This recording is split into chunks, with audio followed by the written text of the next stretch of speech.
모두 가족 여러분, 오늘은 금요일입니다. 신앙생활을 하다 보면 하나님께 은혜를 받고도 잊을 때가 있어요.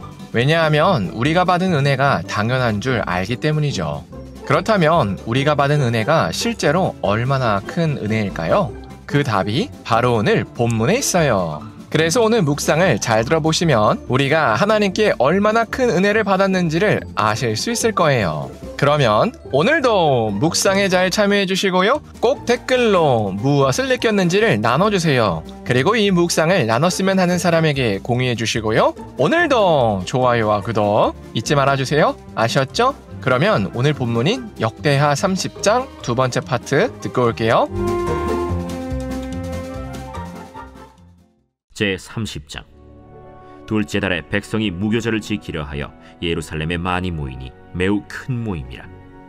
무리가 일어나 예루살렘에 있는 제단과 향단들을 모두 제거하여 기드론 시내에 던지고, 둘째 달 14째 날에 유월절 양을 잡으니 제사장과 레위 사람이 부끄러워하여 성결하게 하고 번제물을 가지고 여호와의 전에 이르러 규례대로 각각 자기들의 처소에 서고, 하나님의 사람 모세의 율법을 따라 제사장들이 레위 사람의 손에서 피를 받아 뿌리니라.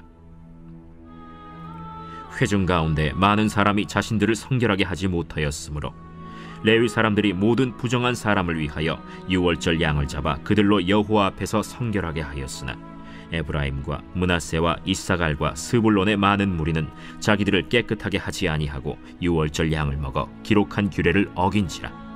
히스기야가 그들을 위하여 기도하여 이르되, 선하신 여호와여 사하옵소서.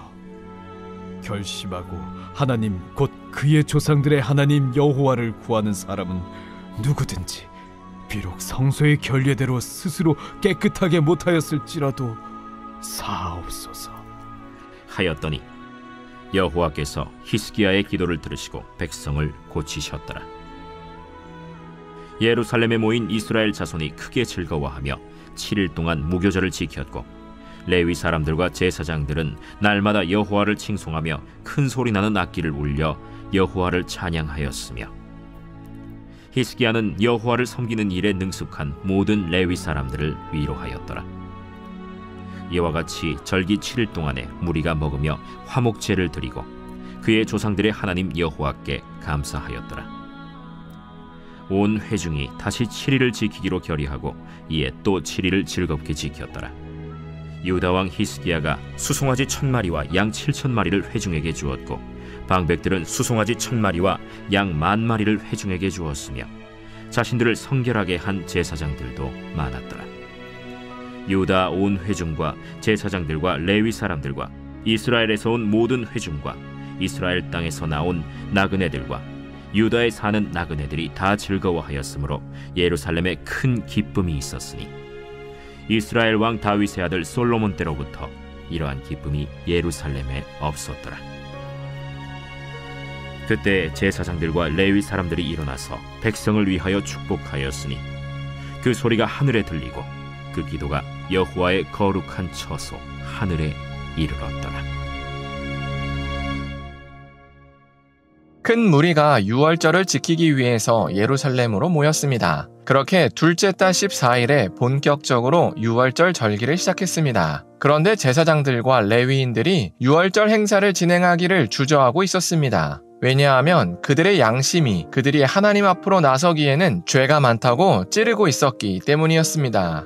그래서 그들은 먼저 그들의 죄를 씻기 위한 제사를 드렸습니다. 그런데 사실 이런 상황은 참여한 백성들도 다르지 않았습니다. 왜냐하면 이미 선대왕 때부터 수십 년 동안 우상 숭배를 해왔기 때문이었습니다. 그래서 제사장들은 먼저 백성들의 죄를 씻기 위한 제사를 드렸습니다. 그렇게 유월절 식사가 시작됐습니다. 그런데 평생 우상 숭배만 하다가 이제 막 회개하여 예루살렘으로 온 북이스라엘 사람들은 하나님 앞에 정결해야 한다는 의식조차 없었습니다. 그래서 제사장들이 이미 실행한 정결 제사에 참여하지도 않았습니다. 그렇게 북이스라엘에서 온 사람들은 그런 부정한 상태로 유월절 식사에 참여했습니다. 이는 하나님의 진노가 내릴 죄였습니다. 그리고 이 소식이 히스기야의 귀에 들어갔습니다. 그래서 히스기야는 북이스라엘 사람들을 대신해서 하나님께 그들의 미숙함을 용서해달라고 기도했습니다. 그러자 하나님께서 그 기도를 들어주셨습니다. 이렇게 7일 동안 유월절이 끝났습니다. 그런데 사람들은 아쉬워했습니다. 그래서 7일을 더 연장해서 하나님을 예배했습니다. 이렇게 예루살렘에는 큰 기쁨이 찾아왔습니다. 이처럼 오늘 본문은 하나님 앞에 서는 사람이 어때야 하는지를 보여줍니다. 거룩하신 하나님 앞에 서는 사람은 죄가 없어야 합니다. 그런데 이미 양심이 마비된 사람은 마치 북이스라엘 사람처럼 하나님 앞에 선다는 게 어떤 의미인지도 모릅니다. 그래서 아무렇지 않게 하나님 앞에 섭니다. 그런데 솔직히 우리를 돌아보면 우리가 마치 북이스라엘 사람들처럼 하고 있습니다. 그래서 우리는 거룩하신 하나님 앞에 매일같이 서면서도 감사함을 자주 잊습니다. 왜냐하면 이게 당연한 줄 알기 때문입니다. 그러나 이는 당연한 게 아닙니다. 왜냐하면 죄인이 하나님 앞에 서면 그가 받을 것은 오직 죽음의 형벌밖에 없기 때문입니다. 그런데 하나님께서 우리에게 진노를 내리시기는커녕 우리의 기도에 응답해 주십니다. 이게 가능한 이유는 바로 오늘 본문의 히스기야처럼 예수님께서 우리를 대신해서 지금도 하나님께 용서를 구하고 계시기 때문입니다. 그래서 예수님은 지금도 하나님 우편에 앉으셔서 우리를 위해서 간구하고 계십니다. 그 예수님의 간구는 이겁니다. 하나님, 제가 십자가에서 순종한 걸 보셔서 저들의 죄를 용서하여 주시옵소서라고 기도하고 계십니다. 그래서 우리가 지금처럼 죄인의 모습이지만 하나님 앞에 담대히 나설 수 있는 겁니다. 그래서 우리가 오늘 하루를 살 때 하나님께 받은 사랑이 얼마나 큰지를 곱씹어 봤으면 좋겠습니다. 그래서 우리가 예수님을 믿기 전에 방황했던 삶을 떠올려보고 그랬던 상황과 지금이 얼마나 달라졌는지를 묵상해 봤으면 좋겠습니다. 기도하겠습니다.